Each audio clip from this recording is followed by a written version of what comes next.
nit a tothom, moltes gràcies per estar aquí en aquesta nova sessió del repte de ser persona avui. És una nit, una nit freda, però també una nit en què som molta gent està una mica espantada pel tema del Covid, però estem molt contents de que estiguem tots aquí. Benvinguts també els que ens escolteu per Instagram. Avui, entre altres coses, també, com heu vist, us hem ofert caldo de Nadal des del Xiprer, des de la Casa d'Acollida del Xiprer. Cada any en aquesta conferència ens fan un caldet d'aquests fets a casa, bullint moltíssimes hores i amb molt d'amor, i l'heu pogut degustar. Allà mateix a la taula també hi trobareu una guardiola per la col·laboració que podeu fer per al Xiprer. D'alguna manera, canvi el caldo, no? A canvi que puguin continuar fent tota aquesta labor tan important que estan fent. També trobareu uns fulls, hi ha l'associació Amics del Xiprer, que proposen una col·laboració de 10 euros per 1.000 persones per tenir diners en efectiu per poder comprar productes frescos per al magatzem i també per ells per al dinar de cada dia.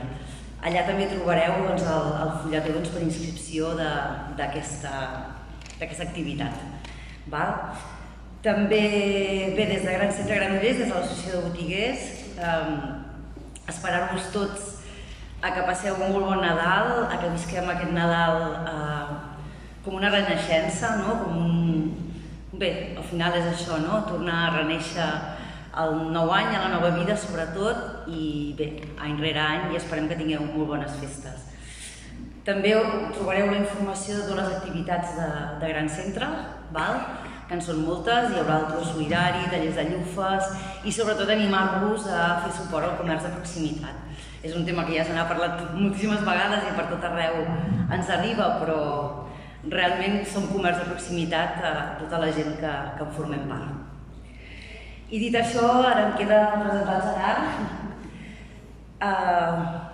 Tinc la sort de comptar amb el Gerard dins del meu cercle d'amistats. Compartim un grup de reflexió des de fa ja molt de temps i també a través de la seva mare, la Maria Dolors, alguna cosa també té a veure amb el tarannà del Gerard. Jo voldria destacar moltíssimes capacitats del Gerard, proximitat, saviesa, honestedat, senzillesa, la seva facilitat de paraula per fer entendre emocions i sentiments i sobretot l'escolta. Penso que és un home d'escolta. En puc dir moltes més, però estic segura que les compartiu tots els que ja el coneixeu i els que no, la seva sola presència us les revelarà en aquesta sessió d'avui. Segur que, com tothom, també té la seva part fosca, inseguretats, pors. Mirant el seu interior, sentint-se, treballa molt per posar-hi llum i té la capacitat d'explicar-ho. Per mi és molt important també, comunicant en cada moment com se sent per tal d'estar en pau amb ell i perquè les seves relacions amb els altres siguin el més netes i fluides. El Gerard ha sentit des de sempre una forta inquietud de transformació social. Es va llicenciar en Ciències Polítiques i va fer un màster en Cooperació Internacional. Després d'una experiència de voluntariat a la Índia, on va conviure amb el patiment i la pobresa de les persones i després d'una crisi personal, va fer un canvi de direcció en la seva vida personal i professional. Es va acompanyar de la teràpia Gestalt i el focusing, que li van permetre aprofundir i trobar el seu far, i és amb el que s'ha especialitzat professionalment per poder acompanyar les persones, com ell diu, amb la riquesa que ha guanyat fent el seu camí. I us llegeixo com acaba el Qui soc jo de la seva web, perquè penso que diu molt d'ell, i una d'aquestes virtuts que és l'honestedat, sembla que està molt ben delimitada aquí. I si encara he d'afegir alguna cosa és aquesta. No es pensi pas que el qui mira de donar-li una mica de consol viu sense esforç enmig de les senzilles i silencioses paraules que de tant en tant li fan bé. La vida del qui les escriu té fatigues i tristeses i resta molt enrere de la de vostè. D'altra forma, però, no hauria pogut trobar aquestes paraules del poeta Rilke. Amb tot això, us deixo amb el Gerard. Moltes gràcies.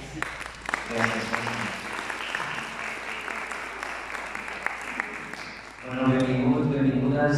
Gràcies a Gran Centre per donar-nos també l'oportunitat de venir una vegada més. Hi ha alguna cosa potser amb el micròfon? Se sent bé? Com deia l'anunci, en aquesta última part de la presentació, perquè és un tema que m'ha mogut, que em costa, i per tant aquí no vull que em veieu com un mestre, sinó que aquesta xerrada la podríem segurament fer entre tots amb les experiències de cadascú, de les dificultats que tenim en perdonar-nos a nosaltres mateixos o de les dificultats que tenim en perdonar algun dolor que ens ha causat la vida o alguna altra persona. Però a partir del que vaig aprenent amb els moments en què jo mateix m'encallo i a partir del que vaig aprenent acompanyant altres persones tenia ganes d'oferir, de portar un granet de sorra per si amb les reflexions que avui us aporti hi ha algun dels processos que potser tenim aturats que pot fer un passet més. No és més ambiciós ni menys ambiciós que això. Sí m'agradaria que les reflexions puguin anar caient en un terra fèrtil i que potser alguna de les... Ja veieu que aquí he triat un arbre de tardor que per mi té molt de sentit pel que fa al perdó, com un gest de deixar anar alguna cosa que està caduca, que no vincula amb el present sinó que vincula amb el passat. M'agradaria poder fer això, una aportació perquè potser alguna de les fulles caduques que tenim cadascú en les nostres branques pugui fer un gest, un passet una miqueta més enllà per deixar-se anar. Bé, perquè no em despistaré, dir-vos que al final, pels que esteu aquí, al final he deixat un full per si algú vol rebre informació de les activitats que vaig dur a terme. Aquesta xerrada hi haurà, a part de les aportacions teòriques, proposaré una estona de contacte amb les vostres experiències i tot això ve del corrent del focusing. Per si algú està interessat, anem fent formació de focusing en un estil de setmana de Montserrat i allà trobareu per apuntar-vos si voleu. I també hi ha un grupet de meditació que ens trobem els dimarts al matí, a les 10 del matí, i que està obert a tothom qui vulgui. També hi ha una mirada des d'aquí, des de la meditació, des de l'espiritualitat en aquesta xerrada, ja la mireu bé. Bé, sense més.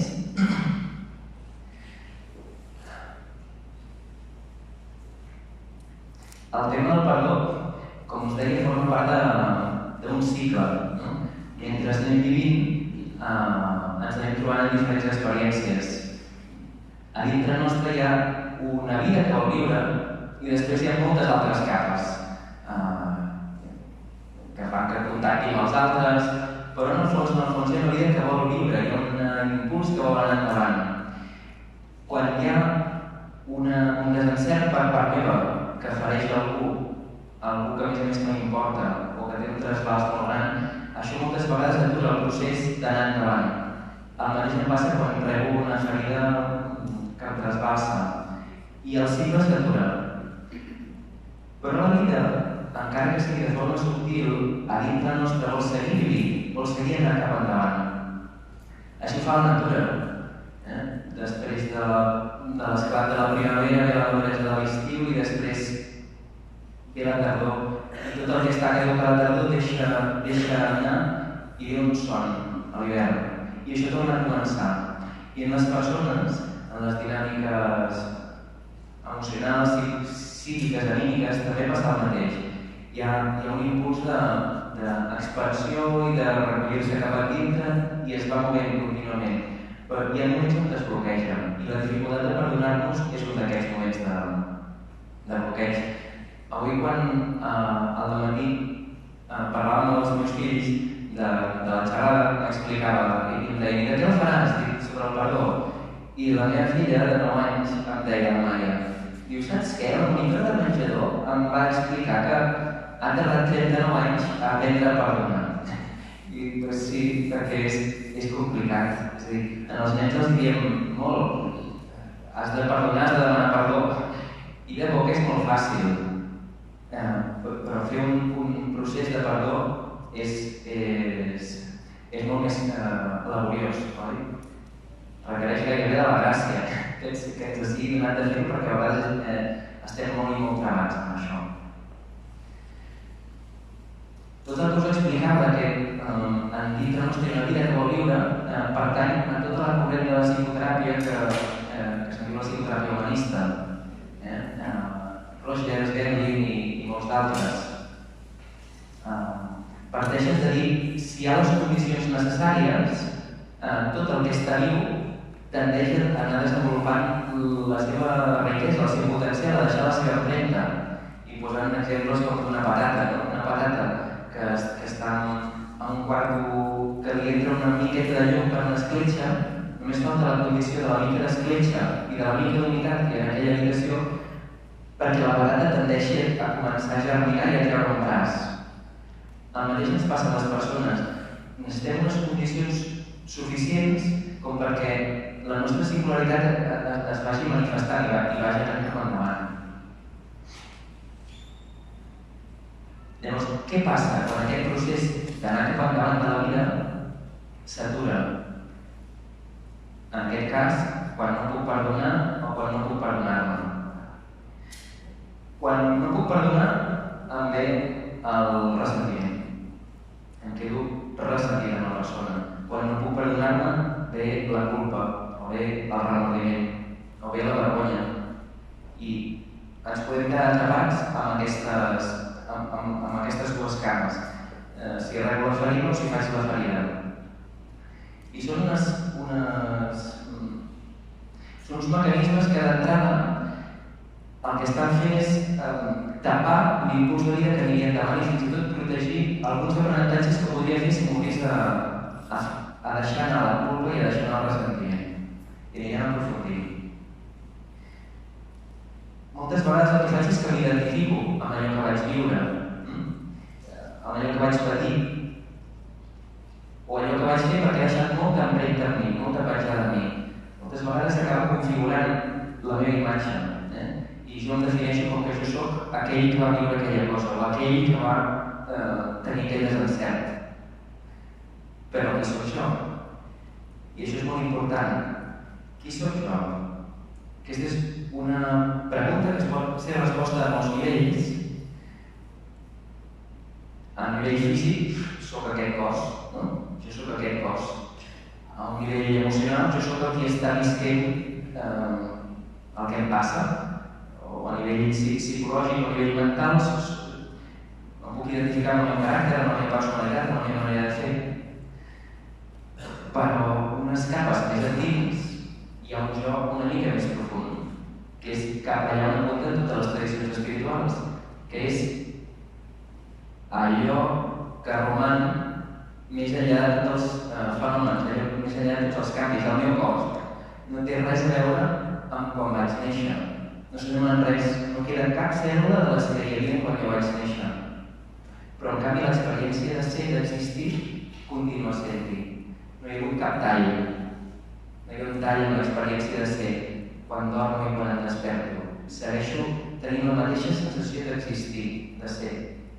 El mateix em passa quan vaig tenir canvis emocionals, quan tinc processos psicològics que l'adolescència passa a l'adultesa i després a la vellesa, però la sensació de jo d'existir segueix sent-hi. La meditació el que procura fer moltes vegades és silenciar, acallar una estona el pensament, una estona les emocions, una estona el cos, per simplement restar, existir, sent, com els nadons.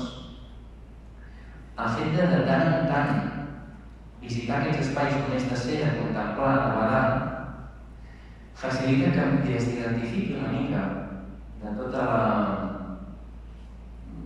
les onades que vaig vivint durant la vida.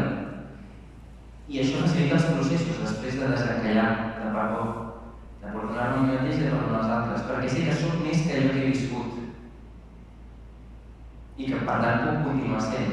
I que si he fallat en la meva imatge d'estar bé en algú, segueixo sent algú que té valor i algú que pot restaurar la seva imatge, perquè jo no sóc aquella imatge, jo sóc algo anterior i més profund que la imatge que projecto.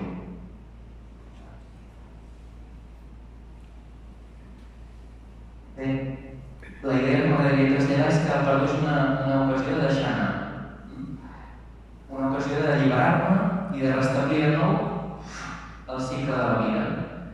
Allò que estava fluint i que es va posar una presa, que és aquesta culpa o aquest remordiment o aquest ressentiment, el perdonar és com alliberar la presa i deixar que continuï.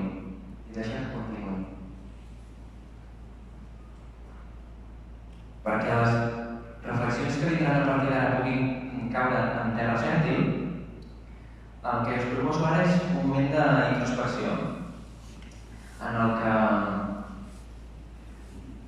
primer de tot anirem a fer una visita a aquest joc que sóc més enllà dels meus pensaments, del meu caràcter, del meu cos.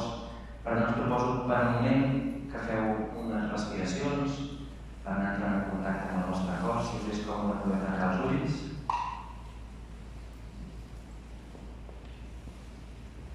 I silenciar el pensament, la reflexió.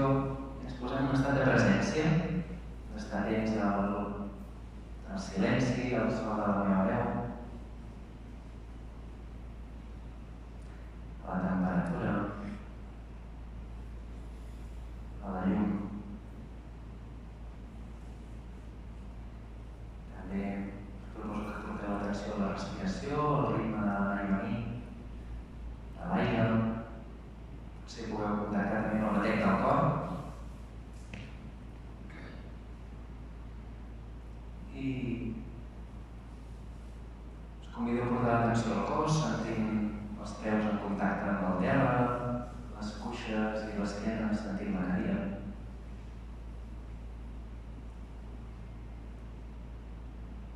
Que estiguem uns segons així. Para, sent.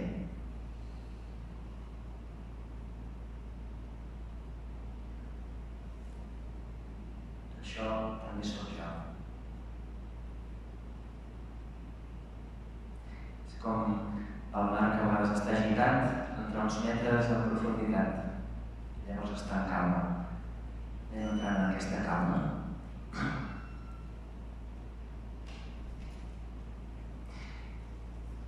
Des d'aquí proposo que deixis venir una imatge d'un arbre.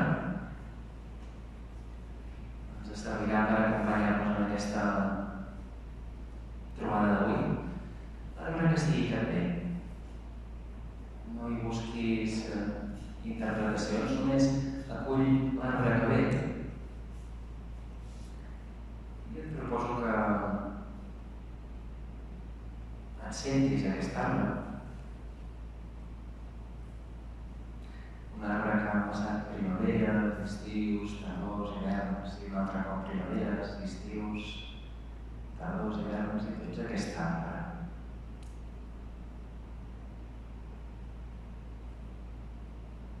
Proposo que et sentis en aquest arbre com un lloc segur. És allò que no canvia, tot i que hi ha gent tants canvis al meu voltant.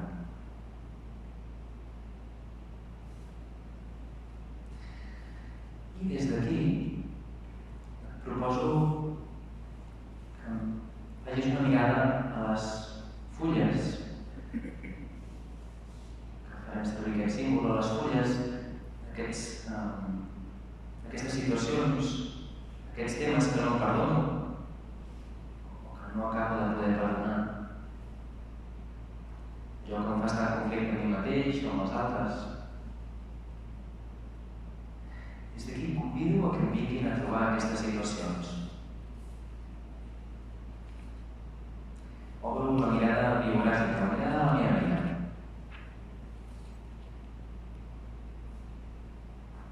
En algun moment m'hauré sentit ressentit, dolgut, amb culpa, enganxat, ple d'ira. Potser sento que aquestes fulles formen part de la meva identitat d'alguna manera. Vaig deixar que florin sense entrar-hi. Les vaig saludant una a una, internament. Algunes coses actuals, altres de fa temps.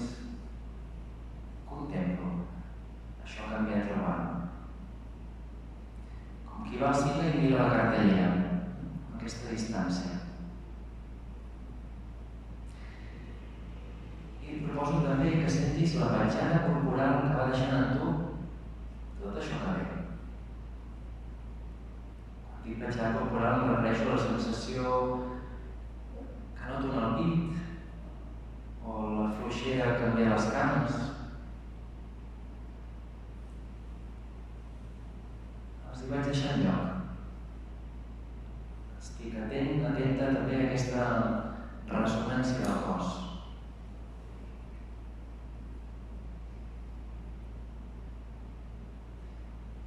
Aquestes són les fulles del meu ramatge, de les meves branques.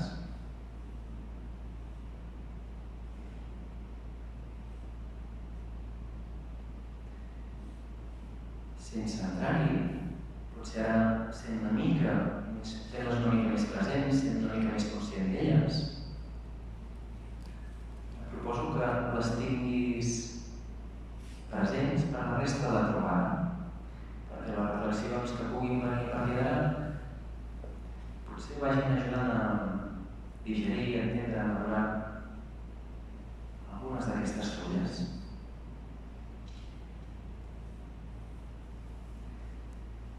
Les faig saber que les tinc presents i mica en mica puc anar tornant cap aquí. Obrint els ulls, al ritme de cadascú. Tenim present també la ressonància del cos, aquella sensació que s'està quedant en mi.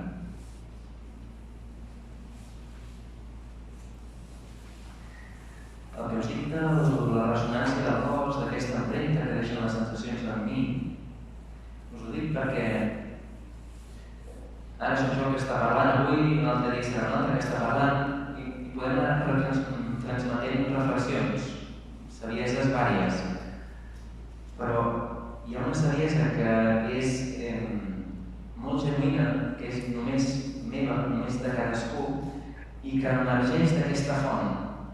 Davant de cadascuna de les circumstàncies hi ha una petjada en el cos i aquesta petjada, si m'hi estic una estona, si la tracto amablement, si no la intento apartar, acostuma a ser del nucli d'aquesta sensació que em venen la intuïció dels propers passos en relació amb aquest tema.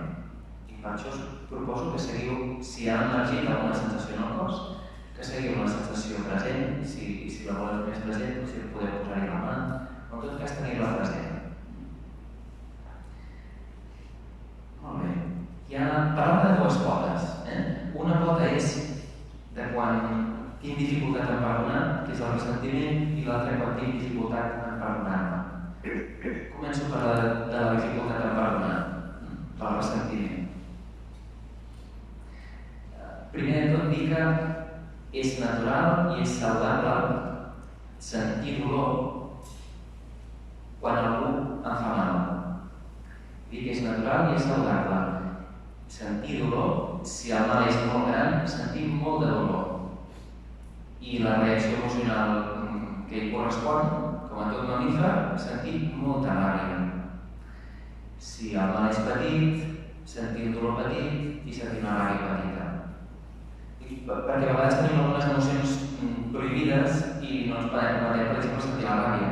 És natural i saludable perquè la ràbia ens pot ajudar a transitar aquest dolor i a fer-ne aprenentatges i a posar límits, etc. Per tant, no vull que confonguem deixar anar el ressentiment en no permetre'ns sentir el dolor i sentir la ràbia que ens pot produir això. Això seria la manera sana, diguem, de transitar un dolor que m'és causat. El que fa el ressentiment és que tapa el procés perquè perdura.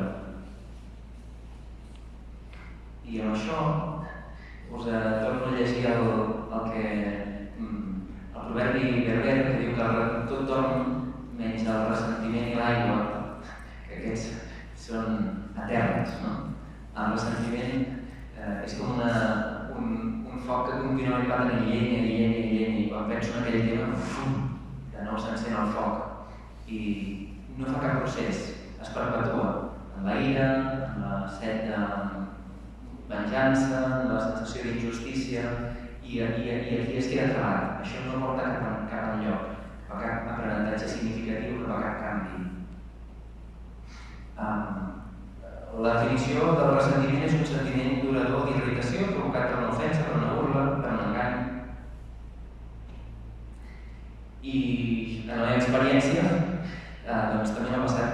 No acostumo a ser una persona que entri molt en el ressentiment, però hi ha hagut alguns episodis de la vida en els que m'ha acompanyat anys el ressentiment d'un episodi. I la persona ja no és amb qui va fer mal i tot i així encara sento una mica de ressentiment. És a dir, que el ressentiment és algo que, si no faig res al respecte, pot durar tot el temps que hi sigui. Ressentiment, ja he dit la paraula, és sentiment. És un sentiment que es repeteix moltes vegades. Transitar el ressentiment és un procés. Ara d'entrada, unes claus, a nivell reflexiu, i cadascú pot anar col·locant i veient com ho he transitat cadascú els seus ressentiments. Des d'un pla psicològic, des d'un pla de treball personal, una manera de transitar el ressentiment és això, és sentir el dolor que això m'ha provocat, adonar-me'n, doncs, adonar-me del que m'ha ofès, entendre-ho, hi ha tot un procés d'elaboració i després hi ha un següent pas que pot ser expressar això. Si tinc l'altra persona com a interlocutor, expressar el dolor que m'ha causat és una cosa que fa un curtcircuit i talla el ressentiment perquè porta cap a un altre lloc.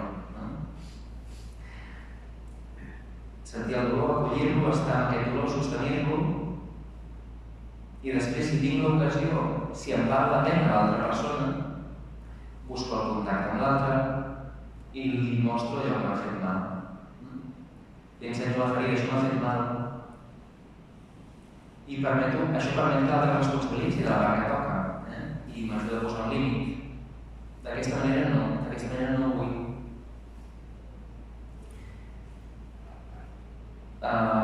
Avui, també parlant amb un amic, d'això m'ha explicat una experiència que va tenir amb la seva mare, d'això. Li costava molt d'entendre el vincle que havia tingut amb la pròpia mare, li costava molt de situar-se, de comprendre-ho, i un dia, mogut per el desig d'alliberar-se d'aquest ressentiment, sense sentir el perdó en si, però necessitava deixar-ne, va parlar amb la mare, li va dir: mare, accepto el que hi ha, accepto que la nostra relació és aquesta que és i et perdono. Diu que va ser com una revelació per ell, perquè només del fet de dir-ho, allò va esdevenir. Ell va sentir que deixava anar. I la relació, des de llavors, es va transformar, la mare va quedar molt commoguda per aquesta franquesa, per aquesta honestedat. Està clar que hi va haver honestedat per les dues bandes, hi va haver una sintonia que va permetre aquesta comunicació. En ocasions no passa això, però a ell sí li va passar. Ella em va dir: jo no l'havia perdonada, però ho deia i només del fet de dir-ho s'esdevenia. Expressar és una oportunitat molt bona de canviar de pantalla, de canviar de capítol. Ens situa a mi i a l'altre en un altre lloc. Altres beneficis d'expressar també netejar la relació, que deia, com obrir finestres i que la relació vagi a un altre lloc. És molt la fitxa. Si jo jugo amb les negres, moc un peó amb aquesta expressar i la partida continua. Si estic ressentit no moc fitxa, la partida queda estancada. Quan expresso moc fitxa i la partida continua.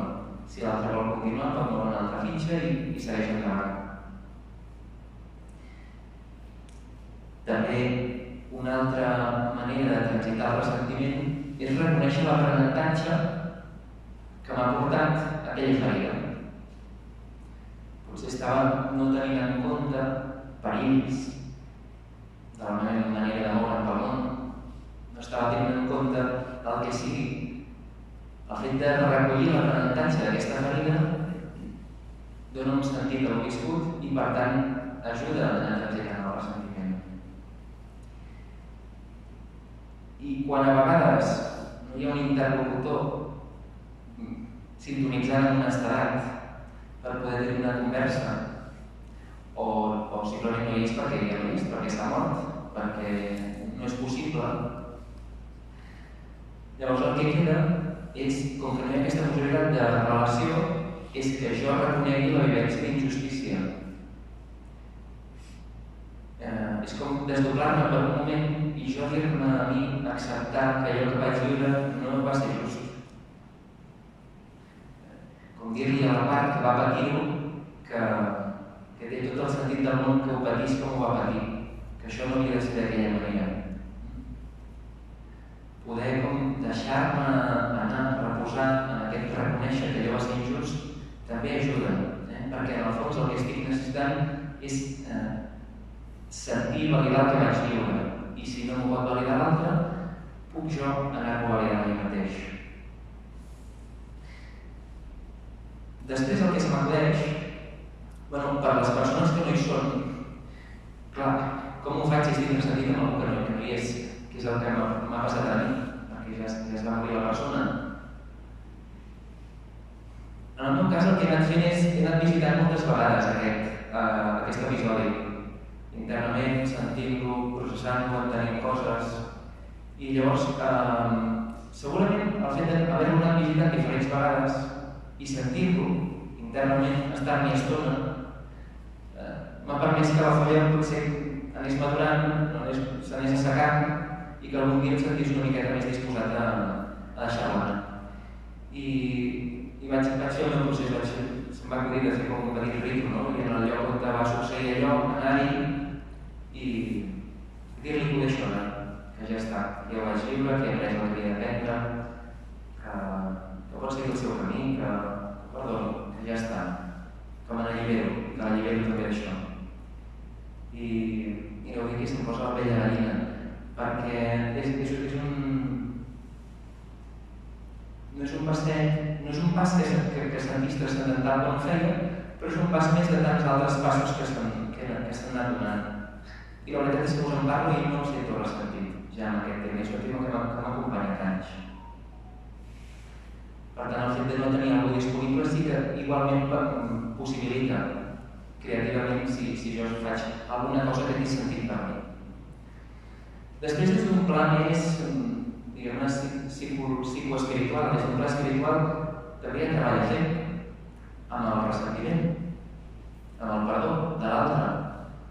Un camí és beneir, és un camí contrari al que sortiria des del pla psicològic, però és un camí que també fa un curtcircuit amb la dinàmica del ressentiment.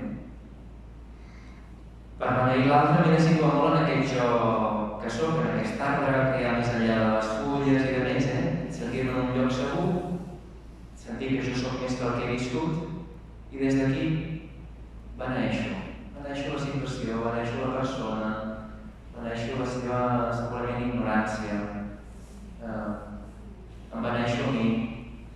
I si vaig entrant en aquest, ja també tot el camí del Ho'oponopono, que és una manera de beneir també, si vaig entrant en això, alguna cosa es va emolosint en mi i em situa no en una dinàmica, diguem, de l'ego, del funcionar psicològic, sinó en una dinàmica més d'aquell jo profund. I pacifica. És un camí. Això parla molt l'Esteve Omet i a vegades explica alguna anècdota amb una veïna que feia gran soroll, que ell li havia anat a dir, sisplau, tota l'educació del món, pots parar? A aquestes hores no faig soroll i la veïna cridava, no sé què, i llavors ell va dir, doncs, no hi ha res a fer. Expressar i expressant, de la millor manera, la beneiré.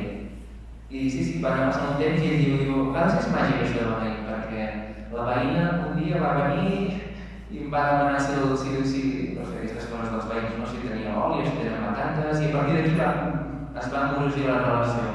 I ell ho atribueix molt aquest treball d'anar beneint la situació, d'anar beneint aquest desencontre. També hi ha una altra disfunció, diguem, del perdonar l'altre, que és em puc quedar enganxat en el ressentiment o em puc quedar en un perdó prematur.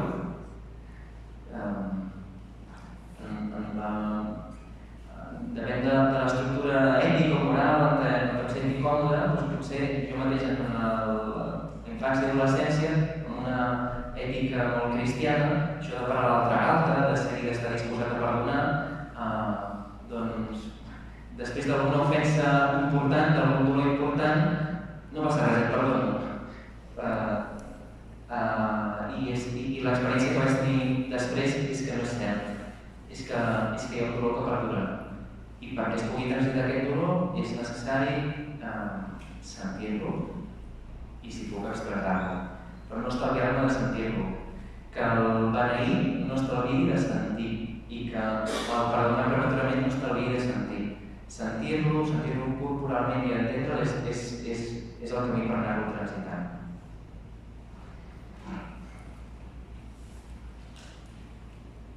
Bueno, espero que hi haurà.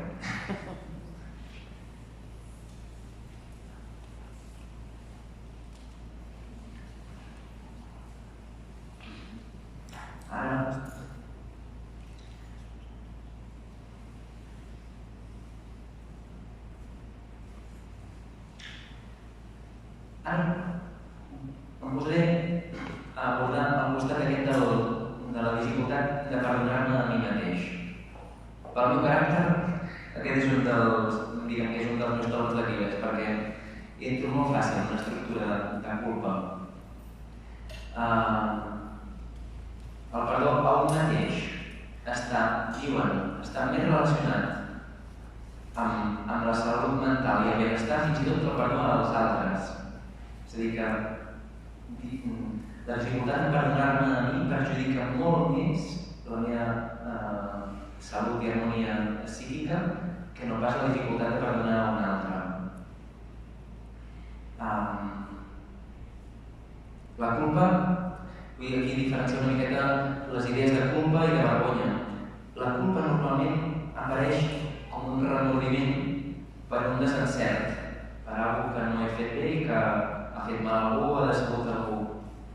La vergonya acostuma a ser un sentiment d'indignitat, de ser dolent, que ja em queda no vinculat a aquella acció o a aquell desencert, sinó que em queda anclat en mi. Jo soc dolent, soc una mala persona, soc indigne. I clar, aquí no hi ha reparació possible, no hi ha transformació possible. Per tant, davant de la vergonya i la culpa, és molt ràpid el remordiment, és molt millor anar transitant de la vergonya cap al remordiment, cap a vincular l'autoconcepte ferit cap a una acció concreta, que és aquella que no vaig encertar. Si el perdó és prematur, igual que quan el perdó a l'altre és prematur, no funciona. Si el perdó a mi mateix és prematur, caic en l'autoindulgència i és una ceguesa perquè no em deixa veure, no em deixa entendre què ha passat. Ens cega de les nostres faltes, ens cega de veure el valor de l'altre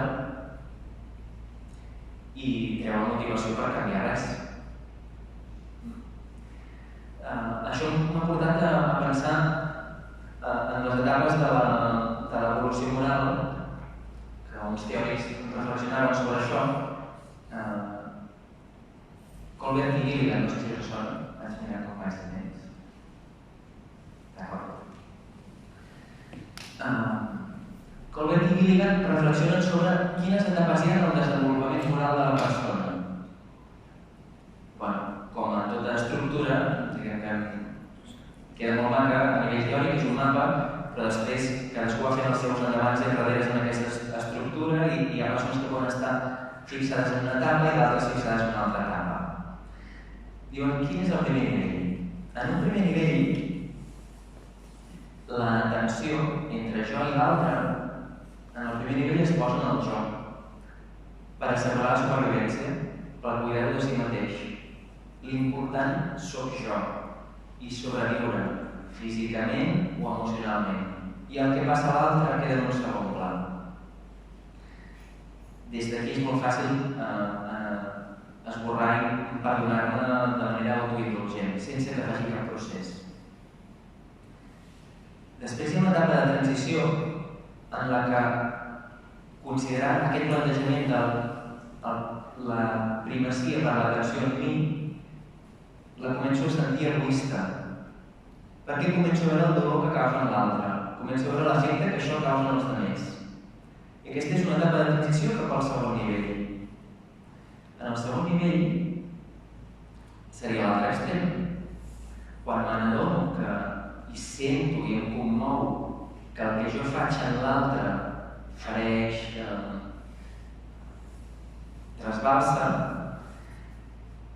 llavors me'n sento responsable i aquest concepte de responsabilitat es magnifica tant que l'atenció als altres va per davant de la meva i em relevo en un segon pla.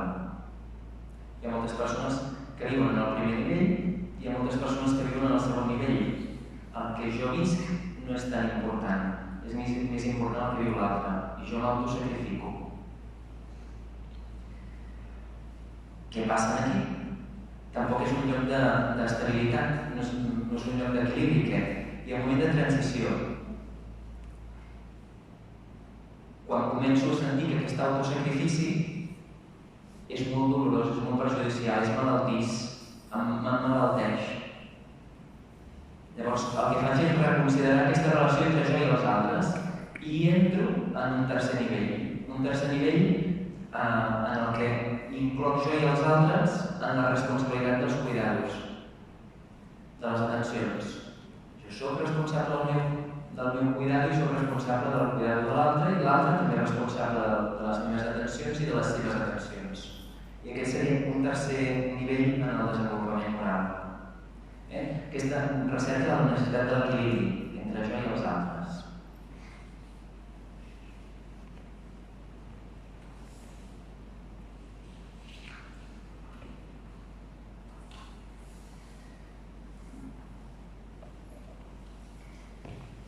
Tot això us ho explicava perquè anem veient, en la culpa segurament ja no estic si sóc una persona més aviat culposa ja no estic en un primer nivell, sinó, o sí, més profundament potser sí, però en tot cas l'altre té un pes molt important i em fareix tant haver ferit l'altre que em castigo i em castigo molt. El perdó a un mateix és un procés en el que cal dos elements molt importants. S'hi ha reflexionat molt al respecte. Un element és que jo percebi que la meva imatge o el dany que he causat són reparables. És fonamental per poder transitar el sentiment de culpa. El que jo he fet és reparable o la meva imatge és reparable. I això se li ha d'ajuntar al context en el que em moc. Si en el context en el que jo vaig fer aquest procés de revisió del meu desencert és un context on m'hi jugo la pertinença al grup, em sento exclòs si exposo el que vaig fer, el que va passar, no puc transitar la culpa. És molt important tenir un context, encara que sigui un context petitó, un context d'una amistat important, un context d'una parella que em recolza, un context d'un espai terapèutic. Però és molt important sentir que hi ha un context d'acceptació mentre jo vaig fent aquest procés de sentir que la meva imatge es pot reparar, de sentir que allò que vaig fer és reparable, el dany causat. Si hi ha aquestes dues condicions, es pot engegar un procés genuí de perdó a un mateix. I aquest procés de perdó anirà passant diferents fases de foc, però no caldrà ni que me les hagi d'estudiar, perquè aquesta energia que vol viure ja sap per on ha de tirar. Si sento que hi ha aquestes dues condicions que dic, ara el que comença a passar és que reconec la meva responsabilitat, el que passa en aquest segon nivell, reconec la meva responsabilitat en el dany que causo. I reconec el valor de la persona que ha rebut el mal. L'altre també es posa com a primer pla. començo a expressar més el remordiment en lloc de la vergonya. Vinculo molt més la meva ferida en la imatge amb aquell fet que no pas jo sóc així. Jo sóc dolent, jo no estic bé, jo tinc alguna tara. I després m'implico en la restauració, en la mesura del possible, d'allò que ha passat, a través de conductes reparadores. Per tant, canvio la conducta per no repetir-ho, estic motivat amb això i em comprometo de nou amb els meus valors. Torno a buscar quins són els valors que em constitueixen i m'hi comprometo de nou. Perquè jo soc més que allò que he viscut. En aquest procés aprenc moltes coses i recupero la pròpia imatge, l'autorespecte, i hi ha un creixement moral d'incloure l'altre i d'incloure el valor propi en tot això. I ara m'agradaria fer un passet més en aprofundir en el sentit d'aquests mecanismes, de la culpa i del remordiment per un costat i del ressentiment per l'altre. Perquè si hi són, i hi són durant tant de temps, és que estan complint alguna funció. Si no, evolutivament, són una despesa d'energia tan gran, són una font de patiment tan gran, que en 2 dies ja no hi serien a nosaltres el ressentiment o la culpa si no ens estiguessin protegint d'alguna cosa, si no ens estiguessin fent algun favor, alguna funció.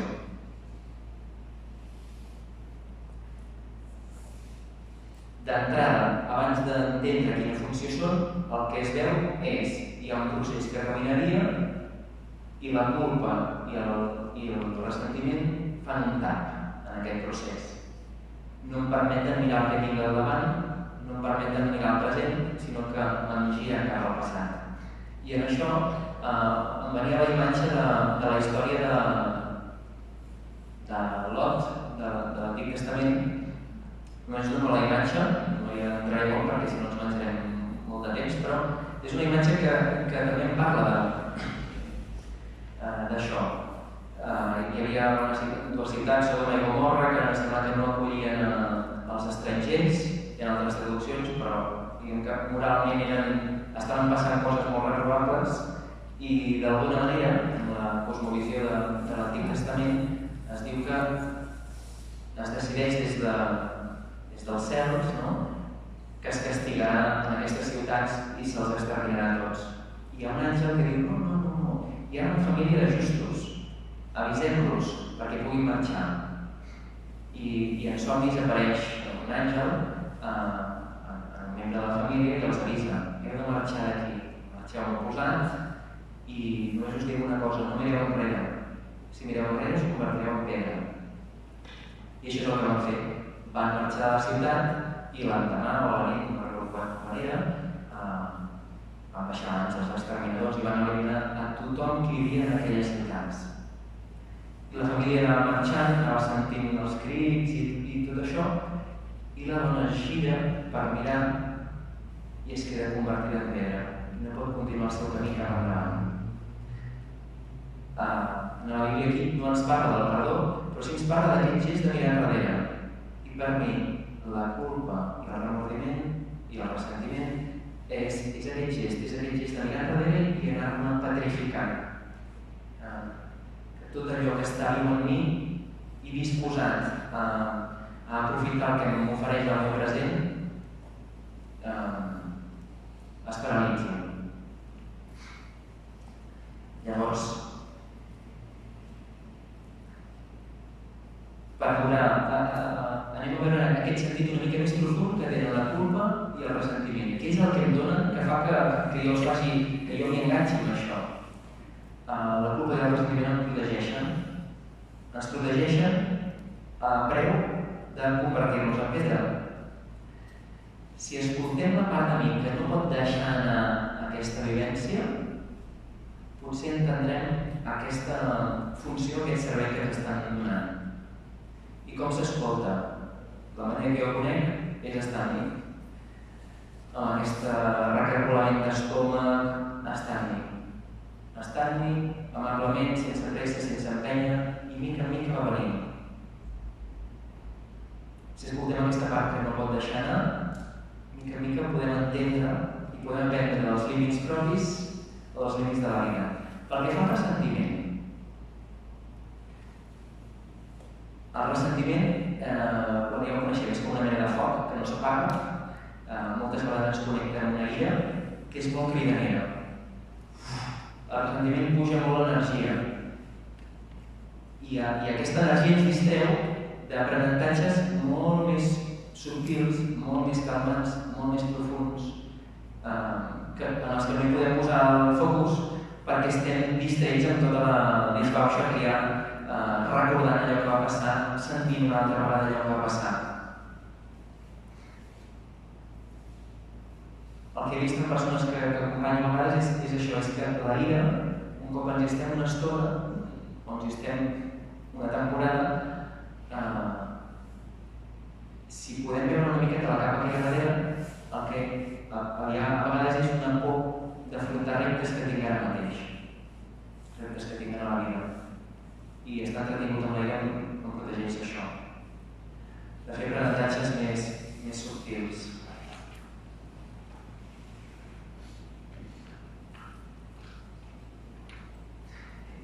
De deixar-me disponible, lliure per altres coses. D'alguna manera ja és conegut per mi anar tornant sempre en aquell tema i per tant té un punt de còmode i deixar-ho anar té la incomoditat de la incertesa d'ara què? Aquest pas que sí que he de donar a la meva vida que no té a veure amb aquest tema m'espanta i em fa molta por i per tant el ressentiment és una excusa per no posar-m'hi. Aquest és un de les funcions que jo veig que té. Segurament en trobaríem d'altres. Us convido a vosaltres a entendre's quin sentit pot estar tenint per vosaltres algun ressentiment si és que esteu enganxats amb ells. De què em protegeix? Si no hi hagués aquest ressentiment, quin seria el següent part de la meva vida? La culpa, la culpa passava molt semblant. L'autocàstig entreté moltíssim. És una despesa d'energia tan gran anar-me castigant, tractant-me severament, que després em deixa baldat per moltes altres coses. D'entrada la culpa, si em sento culpable amb tu per alguna cosa que t'he fet, el que fa és esdevé una pantalla entre tu i això, que dificulta el contacte. Mentre jo em senti culpable no podré contactar de manera franca i genuïna amb tu, perquè hi haurà alguna cosa que s'estarà interposant entre nosaltres. Per tant, m'evita el contacte amb l'altre, o me'l matitza. Per tant, si m'espanta alguna del que passaria si contactés francament amb tu, ja em va bé tenir culpa. També, moltes vegades, entretenir-me amb la culpa d'algun desencert que he tingut també evita que jo me n'adoni que necessito alguna d'aquelles coses. A veure, algun exemple que us pugui posar. Una persona que he acompanyat li és molt difícil de perdonar-se a si mateix l'enamorament que ha tingut cap a una persona estant ella en parella. Li és molt difícil. Què ha anat veient aquesta persona en això? Que de la persona de qui s'ha enamorat hi ha una relació d'una comunicació més emocional, amb més intimitat. Una cosa que fins llavors ell no havia ni tingut ni donat importància en la seva relació de parella. Llavors, el fet d'entretenir-se amb la culpa i dir-se que això no s'ho podrà perdonar mai, que cada vegada que contacta amb alguna cosa plaent o gustosa en la seva vida es recorda algun malament que va fer enamorats d'aquella altra persona, el que està evitant, o el que li va servir durant un temps, jo crec, és evitar reconèixer que en ell hi ha una necessitat genuïna d'una comunicació franca pel que fa als sentiments, amb intimitat amb la parella. En el moment en què ell va anar a poder-ho reconèixer, sent que ell vol estar amb la parella amb la qui està fent tot un camí incloure aquest nou llenguatge en la relació de parella. I es van aprenent mútuament els dos a comunicar-se més des d'aquí. Però mentre hi havia l'entreteniment en aquesta culpa, no es donava aquest canvi. I per tant ell no reconeixia que necessitava això, no reconeixia aquesta sensibilitat. I després és molt fumut desencertar, és molt fumut equivocar-me, és molt fumut fer mal a un altre. Per què? Perquè la meva autoimatge, l'ideal que tinc de mi, s'esberla, es trenca. És una oportunitat boníssima per humanitzar-me, per fer-me més humà, més germà amb tots els que van a una sabata i una espardenya. Però hi ha alguna cosa en mi que li dol molt aquest tractament d'autoimatge, perquè en general m'esforço molt per acostar-me a aquesta imatge que jo vull de mi. I llavors el que implica equivocar-me és adonar-me d'aquesta ferida i potser començar un procés de revisió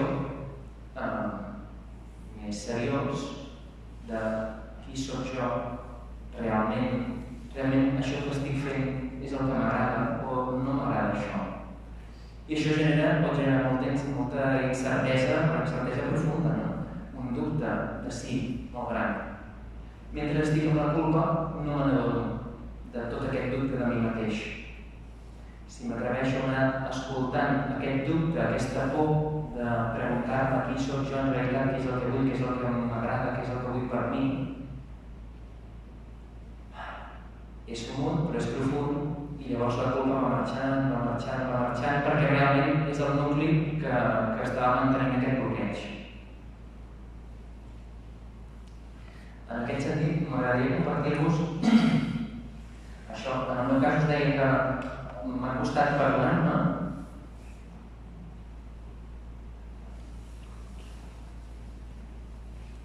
I moltes vegades a mi els passeigs com de saviesa següents que he de fer em venen en somnis. Me'n recordo en un moment on jo havia, així d'adolescent també, havia ferit a una persona que m'estimo molt, que m'estimava molt. I durant molt de temps vaig estar calladíssim amb la culpa, sentint-me molt malament, això, com un discurs molt d'autocàstic, etc., sentint un apretament fortíssim a dintre, però no fent cap pas en contacte amb l'altre, perquè em deia això serà pitjor, li haurà fet tan mal que no voldrà saber de mi, etc. La culpa posa en escenaris hipercatastrofistes. Vaig fer tot el procés, suposo, que descrivia, de responsabilitzar-me, veure el valor de l'altra persona, anar a l'altre, expressar el meu remordiment, demanar disculpa, mirar, reparant. Tot això es va anar fent. L'altra persona va escoltar, va acollir i no li va ser difícil, va perdonar. I tot i així jo no em podia perdonar. És curiós, jo vaig pensar, ara ja em puc obrir, ara que jo he parlat i d'això, ara ja estic tranquil. Doncs no, hi havia alguna cosa dintre que no descansava. I una nit vaig tenir un somni. Primera escena. Vaig veure un dimoni extraordinari, amb molta potència, i recordo que era espantós perquè tenia una força descomunal. Vaig fer un salt i saltava 5 metres, 10 metres. Realment era molt espantós sentir aquesta potència tan desbordant, destructiva a més. Així em sentia jo. Suposo que una part de mi es deia així. Següent escena. Estic de camí en el passadís d'un jutjat i estic de camí cap al judici, anant al jutjat.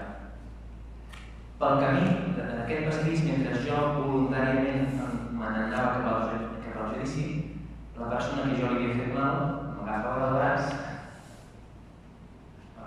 i em deia, no hi vagis. Això em va ajudar també. hi ha un accés en això, Gerard. Tu ja has entès el que havies d'entendre, has reconegut segurament alguna necessitat que no havies reconegut i per això no la vas encertar en la manera de demanar allò que volies, has reconegut el valor de l'altre, has canviat conducta.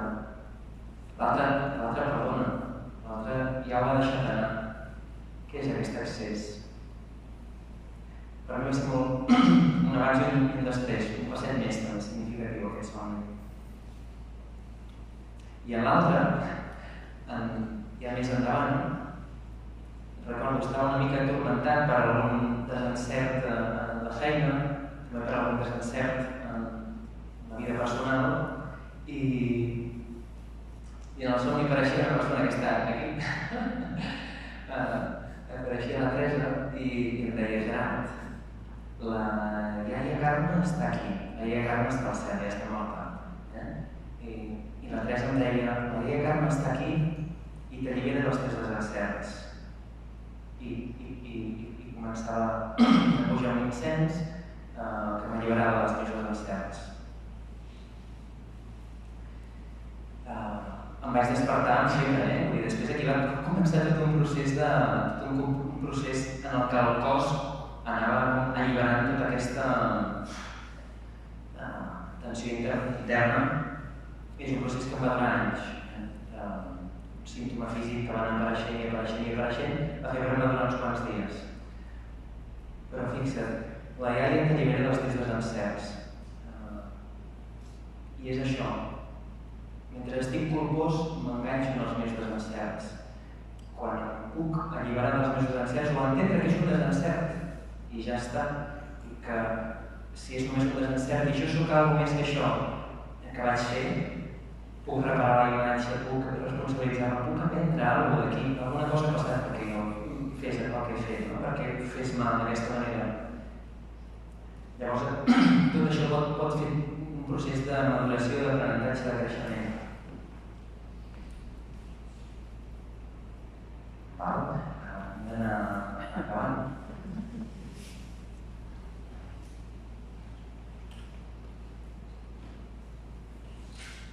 Hi haurà alguna cosa de la ciutadania que no la podem fer, però bueno, més val menjar poc i pair bé, oi?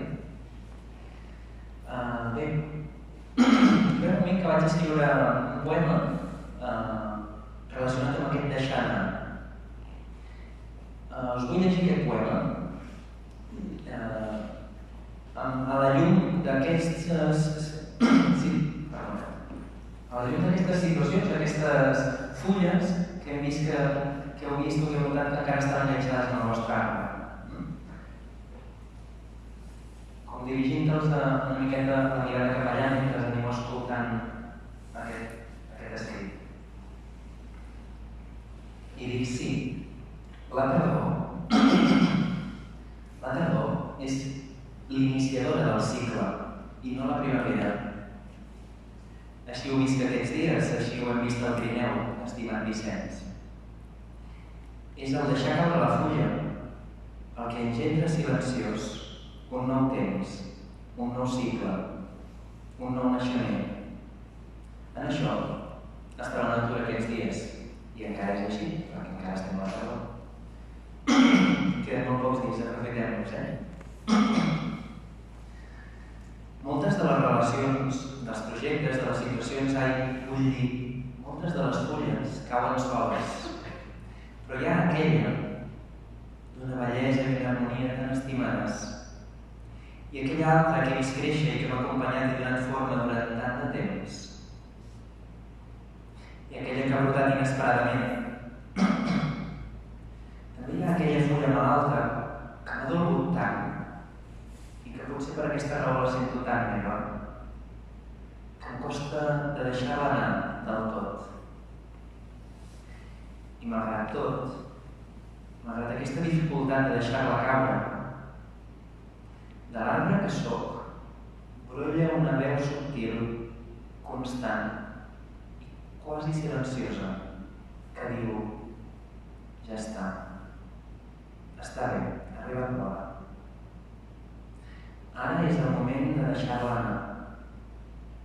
És el moment de partir per aquesta fulla. segueixes creixent com a arbre. Cal que te'n despullis per donar força i amplar el teu tronc. I per fer possible, després del son de l'hivern, la nova primavera.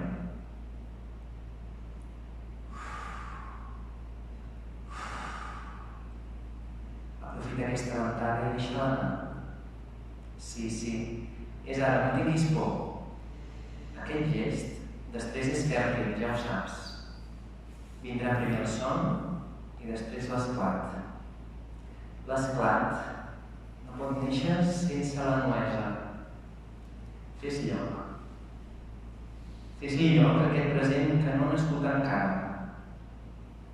I confia, és així com s'esdevé. Contempla la fulla, l'estimes molt, esclar. Tot aquest temps us heu nodrit mútuament. La seva forma et conformava. Quanta companyia us heu fet? Ara és temps de ser generós. I...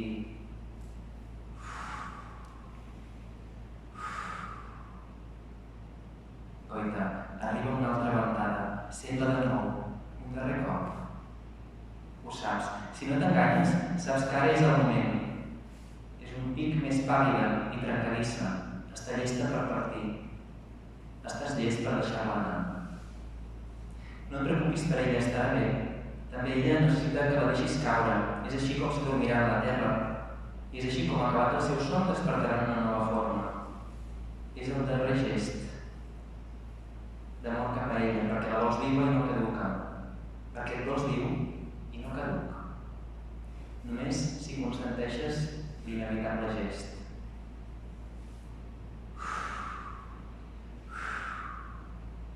Sí, adeu. Gràcies per l'emoció de vida compartit. Adeu. El vent t'ha pres i això em satisfà. Estic nu de tu. M'acompanya una pau com de somriure i espero el son fèrtil de l'hivern.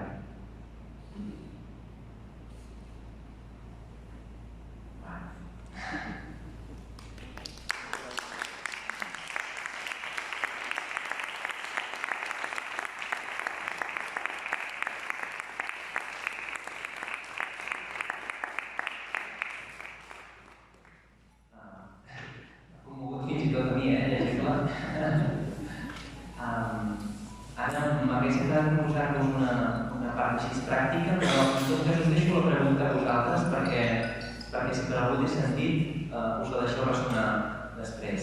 El que us proposaria és de totes aquestes situacions que us heu trobat quan heu obert aquesta cartellera, que sentiu si n'hi ha alguna que està una miqueta més llesta que una altra per deixar-se anar. I si és el cas, que l'escolliu, que la sentiu una mica en el cos, que deixeu que estigui amb vosaltres i que sentíssiu per un moment com seria estar alliberat d'això. Com seria? Com em sentiria estar alliberat d'aquesta tensió interna? Només com per sentir el contrast. I després, sense fer aquesta ficció, tornar a sentir que en realitat això encara està atrapat, encara tinc la fulla de l'arbre, i preguntar-me quin podria ser un petit pas? Com és un petit pas? Què necessita aquesta situació, aquesta fulla? Què la podria ajudar? Només està així, no? Deixem-nos amb aquestes preguntes. Un petit pas és molt significatiu moltes vegades.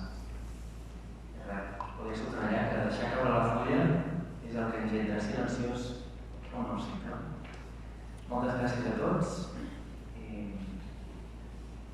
espero que hagueu gaudit d'aquesta trobada. Us hagi set fèrtil.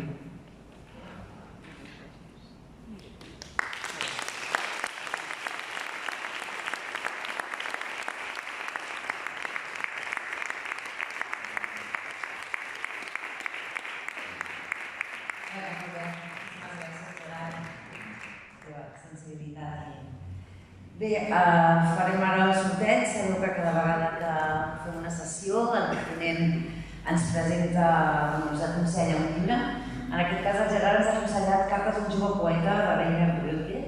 T'explico una